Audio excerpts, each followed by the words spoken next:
Hello, and welcome to Preparing to Survive and Thrive Homesteading channel with Charlie B. So today we're going to talk about canning bone broth. I canned some right after Thanksgiving with my turkey bones. I didn't film it. I was fighting a cold or the flu or whatever. I'm not sure what it was, but I'm much better. So obviously I didn't film it. So I'm going to tell you what I did and show you some props. I started off with, I put everything in my bones, any meat that was left on the bones, into my crock pot. I put about 2 inches of water in there, just enough to cover the bottom so nothing would stick, and smushed the bones in, and I let it cook on high for about an hour. I turned it down to low and let it cook overnight. What that did is it kind of baked my bones in there, if that makes sense. All the bones were a nice golden caramel color. It smelled really good at that point. Well, I added more water, covered the bones completely. I let it, put it up on high and got it to a boil, and then I turned it down to medium, and then before I went to bed, I turned it back down to low. I left it cook on low for about 2 days. So my bones were very brittle, and all the goodness had totally pulled out of it.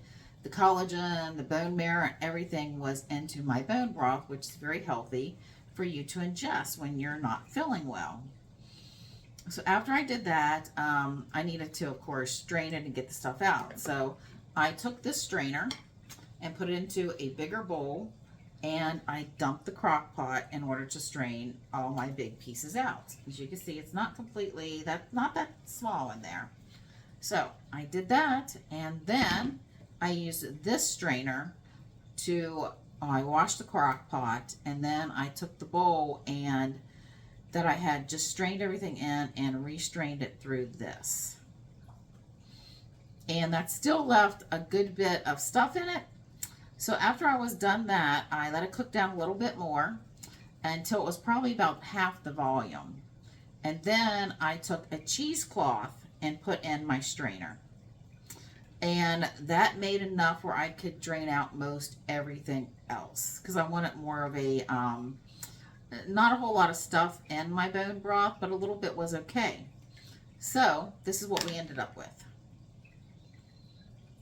Some very dark turkey bone broth. It tastes good. Now, I'm not going to lie to you, while this was cooking down, it did not smell good. You would have thought it would have smelled like chicken soup, but it didn't.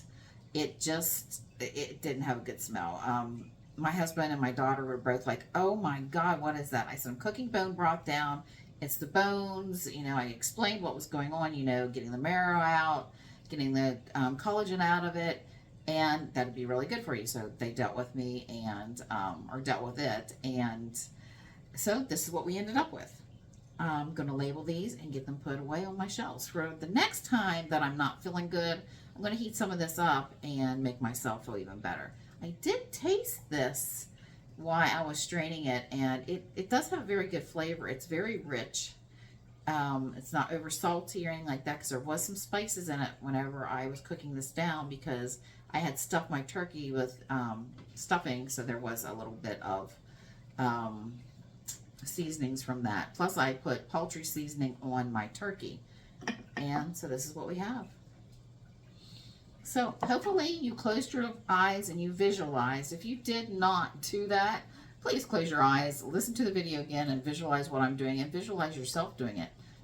If you do that, believe it or not, it might relax you, and it will make you feel that you can achieve this or any other thing. Visualization is great. So, well, this is Charlie B signing out. And remember, if you like my content, please like, share, and subscribe. I'll be seeing you soon. Charlie B signing out.